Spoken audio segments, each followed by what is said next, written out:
let's talk about energy. So energy is a really important topic in really all of science, and especially the AP test. Like 30% of the questions will have to do with energy. So it's really important to know how to use energy and when to use it.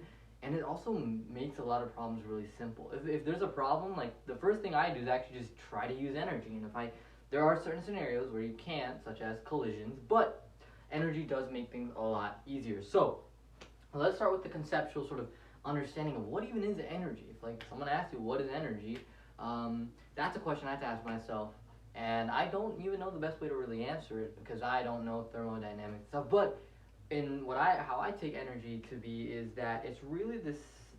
I think the teachers gave the definition, but it's really like a substance like this sort of quantity that it's a scalar and it causes change.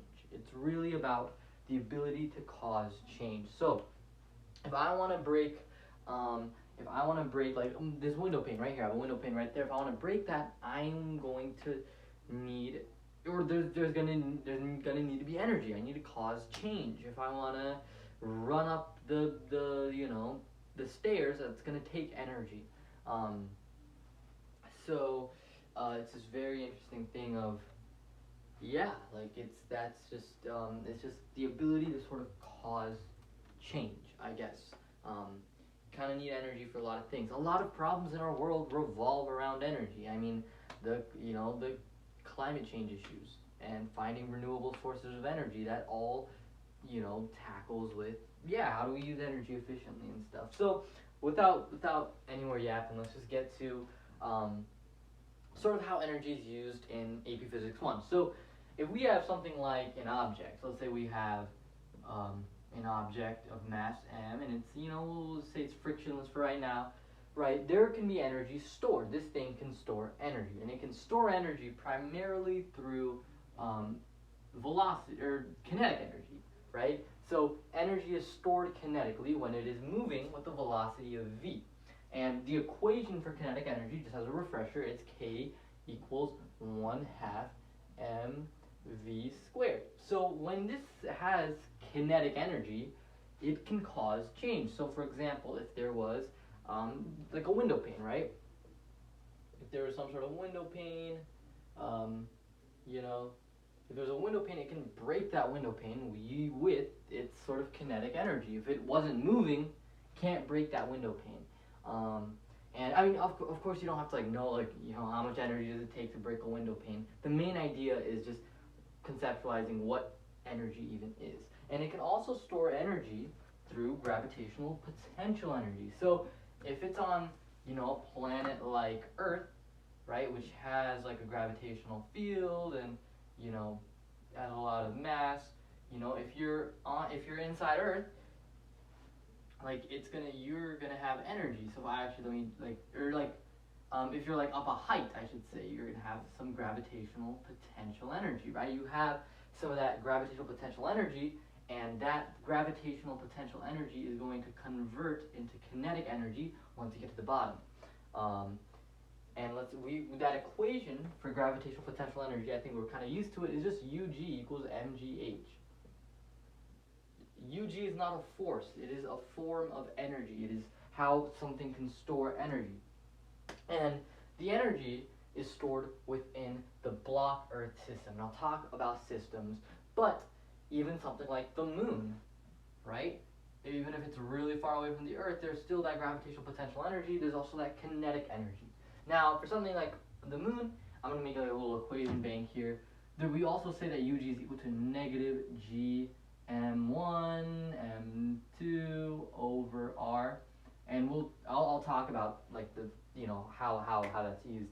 And then lastly, stuff can store energy with springs. So you can imagine you have a scenario where you have a spring, right, and it's going to as a block comes down, it'll compress this spring, and then that spring will store elastic energy. So we call U spring, or the equation for U spring is 1/2 kx squared. So right now I'm really just talking about like how objects can store energy, and I'm just giving out equations. So a couple things to keep in mind, right? First of all, there's this really neat thing called conservation of energy. So energy is conserved. I mean, it's all. I mean, like the total for the whole universe, energy is conserved. Um, for something, so for a system, energy is conserved if there are no outside forces doing work. So, for example, let's talk about work as well. If we're on this ramp, let's draw a little better ramp. So I'm drawing my ramp. Let's make this bigger. So we have our ramp here. We know energy is going to be stored gravitationally. There's going to be that gravitational potential energy for, this is like, you know, I don't know what to call it. Important thing to note, for the object Earth system, there are certain systems, and you got to think about the object Earth system. And I'll tell you why it's important in 1 second. And so let's think about the forces. There's going to be the normal force on this block. There's going to be the Fg on this block. And there's going to be the friction by the surface. So remember, our system is the object Earth system. So if we're thinking about what forces are going to do work, work, I guess I should say, I'll say this, work is a change in energy.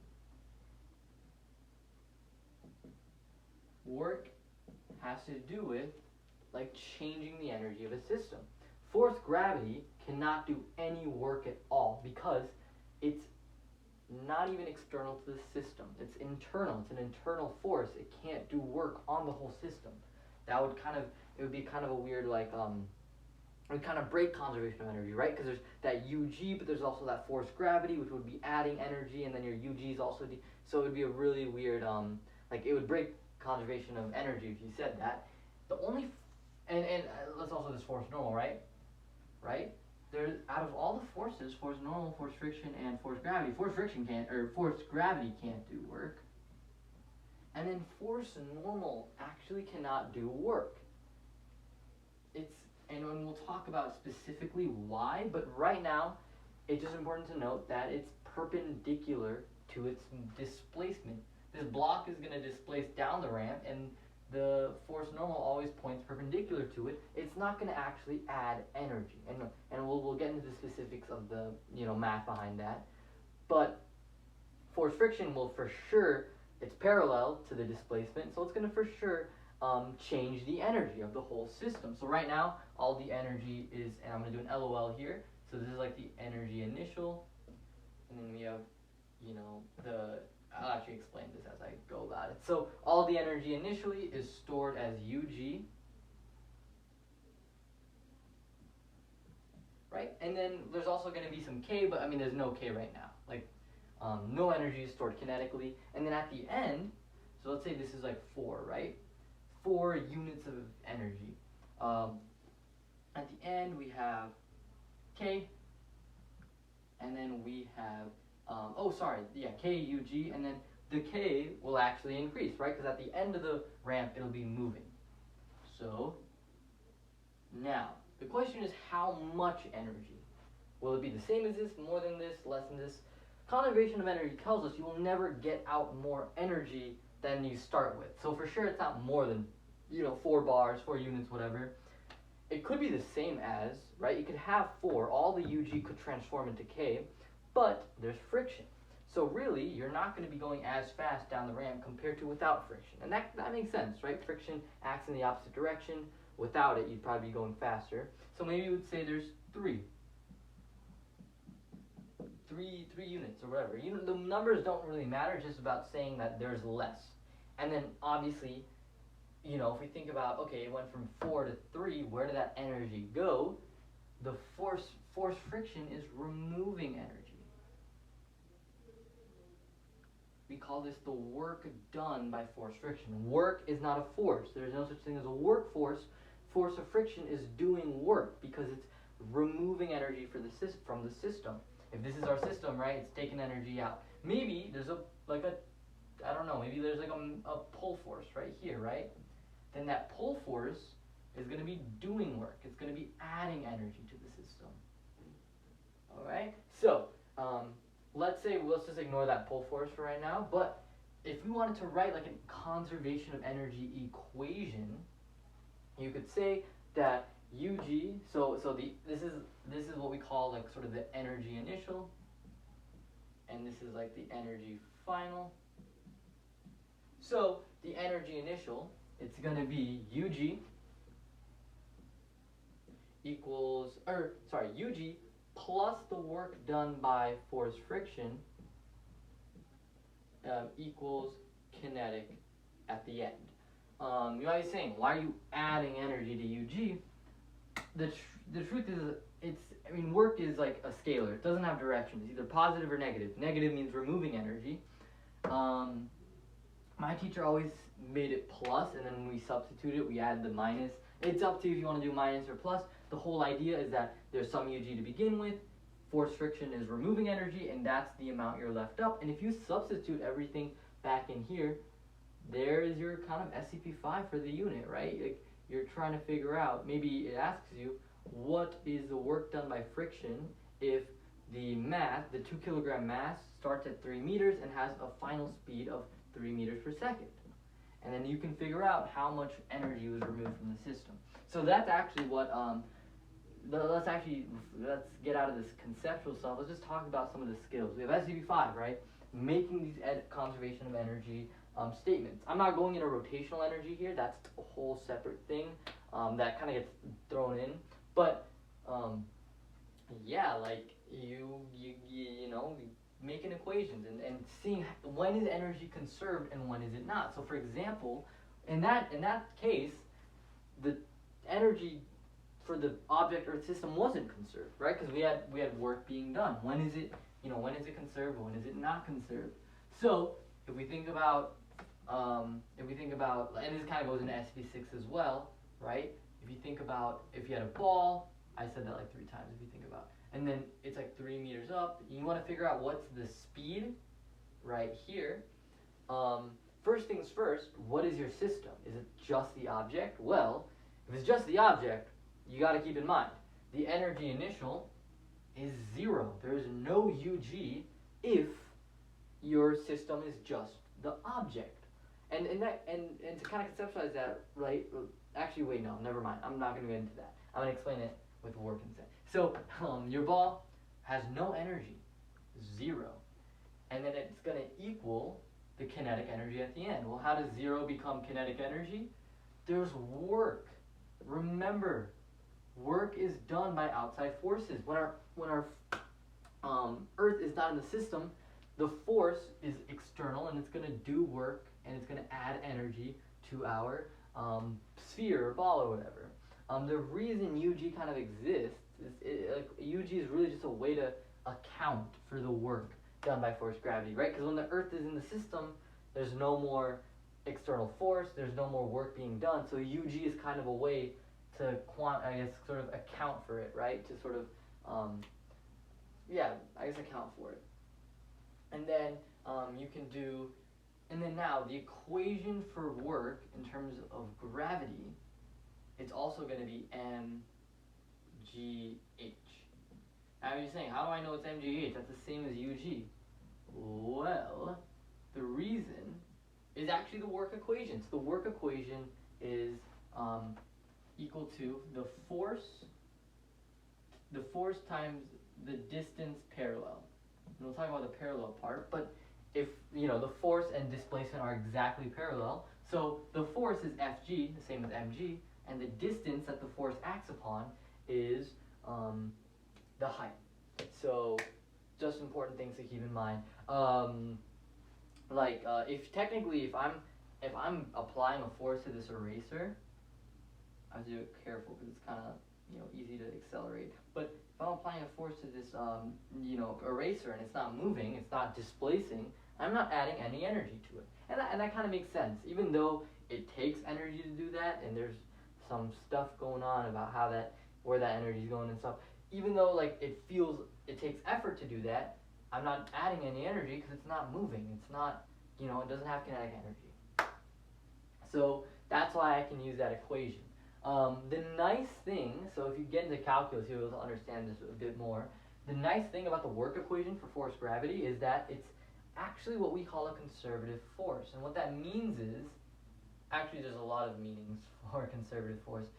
What a conservative force kind of entails is that the path it takes does not matter. If we had a ball and it went on this sort of a path, a really squiggly path, and then ended up right here, the energy added by force gravity is the same as if it just dropped down, right? This equation still works, even though the displacement, like even though it's displacing a lot and stuff, it still works. And if you kind of conceptualize it right, think about it.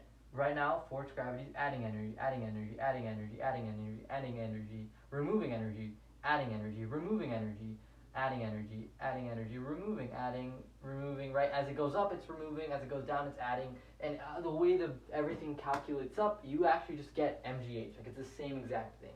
So that's why it's actually really useful to just do energy. If you have a crazy, if you have a crazy ramp like this and you want to figure out the speed right here, no matter what your path is, you just find that height, and then you can do mgh. So that's just some SCP-5 things to keep in mind. So what other things should we kind of talk about? There's U-spring stuff, right? So obviously if you have a scenario with U-spring, if it's like a block that has kinetic energy and it gets compressed, you got to do E initial equals E final. Always start each problem with E initial equals E final. Just a good habit to get into because it shows the AP graders that you understand conservation of energy. So energy graphs. Now these can be a pain in the butt, and it's really about thinking them through. So let's say let's go through an energy graph together. These are so broad, you can have all sorts of energy graphs. But the key thing with energy graphs is just trying to think it through. That's really how you should go about it. So I'm going to go actually do an energy graph that I actually got wrong, and then sort of, point out like how it would look like. So if we have something like a compressed spring, so we need something like this, and there's a block, then this is like our equilibrium, right, where this is the stretch. Well, let's say we wanted to graph the stretch, right? Let's say this is called the amplitude, right? If you remember from Unit 8, we wanted to graph the energy of the block. Actually, let's do U spring versus displacement. So, U spring versus displacement. So maybe it starts from 0. Actually, let's do it like this. It starts moving this way, right? It starts here, and then it gets more and more compressed. So how would that look like? Well, U spring versus X. Initially, I guess it's kind of easy. Initially, there's no U spring. So maybe that's the first part of the strategy. Just figure out what you for sure know. At the max compression, there's going to be a lot of U spring, right, at the amplitude. Okay, so now we got to figure out what would the graph look like. Is it going to be linear? So let's think about that. Is it going to be linear? Well, if we think about it, it really can't be linear because it's a squared relationship, right? X squared and U spring, it's proportional to the square.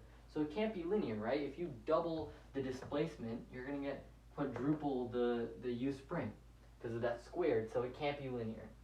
So it's got to be curved, but which way is it curved? Right? Is it curved this way? Or is it curved this way? And this is where you actually got to think, like which way is it curved? Well, let's think about the equation. U spring is equal to 1/2 kx squared. Well, in the first meter, right, there's barely any stretch, so there's barely going to be any energy added, right? But in the last sort of meter, right, in the very last meter, because we're going in, our x, is displacement, it's gonna be a lot harder to compress. There's gonna be a lot more energy stored. So it's gonna look something like this, because in the first meter, barely any energy would be added because it barely compresses. Well, it compresses the same amount each time, but the force, it's just hard to explain. This is a good SCP-6 practice as well. if we think, okay, let me explain this a different way, right? If we think about U spring equals 1/2 kx squared, that's the same as U spring equals 1/2 kx times x, which is kx, that's our spring equation. U spring equals 1/2 the force by the spring times x. So even though the x, like if this increases by a meter, initially this force spring is basically 0. So it's just barely going to increase. But in that very last meter, this force spring is super high. U spring is going to be a lot higher, so it's going to have that sort of squared relationship there. Or yeah, it's going to look like that, and then we can do the same thing for the kinetic energy. So, and then once I have U spring, I can do kinetic energy very quickly because I know each of these have to add up the same amount. It has to equal the total mechanical energy. And yeah, total mechanical energy, it's got to add up to the same amount. Because yeah, energy is conserved. There's no friction here. So that's graphs. I know I can go into, I can make a whole video about graphs. My one advice is just think about the equations and try to conceptualize the scenario. That's my mom, so sorry about that. I think she's yelling about something. So, I guess I'll end. I want to see how much time we have, because I might be like going too much here. 21 minutes, yeah, I'm definitely kind of going a bit too much here. This is a very sort of extensive unit. I guess I'll talk about some SCP-6 stuff to keep in mind. SCP-6, like energy is such a useful thing for SCP-6. Let's actually start with a very common problem for SCP-6 stuff, right? A common problem you might remember is if you had these buildings with the same, this marker shit, and I wish I had some not dead markers. So if we have these buildings, they're all the same height. I know they don't look like it. They're all the same height though. And we have an archer, right? We have an archer. I don't know why I drew. Yeah, let's just say it's a gun. They all shoot at the same speed, but then one of them shoots it horizontally, one of them shoots it up, and the other shoots it down. Which one is going to have a faster speed at the bottom? Now, you can do this with kinematics, and it's kind of nasty, because you have to do all the kinematics equations and stuff. But with energy, it's pretty simple. With energy, if you think about each bullet, for each bullet, they all start with the same UG. So I'll do this. So the energy initial has to equal energy final. They all start with the same UG. Well, how do I know this? Because each bullet is the same mass, and they all start from the same height on the same planet. So UG equals mgh. They all have the same gravitational potential energy. And then what happens is they also have kinetic energy, right? Because they have initial UG, and they also are moving at the launch speed. They have kinetic energy, 1/2 mv squared. They all have the same kinetic energy because they are all traveling at the same speed. The direction doesn't matter. The direction does not matter. Energy does not care about where that velocity is directed. All energy cares about is how fast it's moving. If you're moving faster, you have more energy stored kinetically. It doesn't matter which way you're going. So, if they all have the same K, if they all have the same UG, at the end, before they hit the ground, all the energy is going to be K final. They're all going to have the same kinetic energy at the end. So they're all going to have the same sort of speed at the end there. So that's a very common way to a common problem you can see is like, even though they're all angled differently and they're all going to hit the ground at different times, they still have the same speed. And that actually kind of makes sense, because for this one, it's gonna initially only have speed this way, but then it's gonna gain speed over a larger distance. This one is barely gonna move any distance, so it's not gonna really accelerate that much, but it already has a lot of speed to begin with. And this one, it's upwards, and it's gonna gain a lot of speed at the peak, and it's gonna gain a lot of speed, and they end up having the same exact speed right before they hit the ground for both of them. So energy explanations, it's really about, can you apply conservation of energy? If you have a problem that's like, what's going to win first? A block without friction or a block with friction, you got to apply conservation of energy. Okay, which one starts at the same height? or which one starts at a larger height. If they both start at a larger height, then all the energy is going to convert into kinetic energy. The one with friction, however, friction is going to do work, and it's going to remove energy. Therefore, boom, bada bing. The one without, the friction will sort of be faster. Another thing to keep in mind is that if a force removes or gains energy based on its displacement. So if we think about I didn't even talk about the work equation. Work is equal to force times distance cosine theta. So if it's in the same direction as displacement, you're just doing a cross product here. If it's in the same direction, then you're adding energy. If it's in the opposite direction, you're removing energy. So just another thing to keep in mind, if a force is like removing energy, it's acting in the opposite direction of the displacement. So, excuse me, that's kind of it. There you go. That's really how I think energy, I think if you can at least grasp the basics, I think you'll be fine. Just remember conservation of energy. And I'll talk about momentum in the next video, and you're not supposed to use it for collisions, and I'll talk about all that. But yeah, thank you for watching. Have a good one.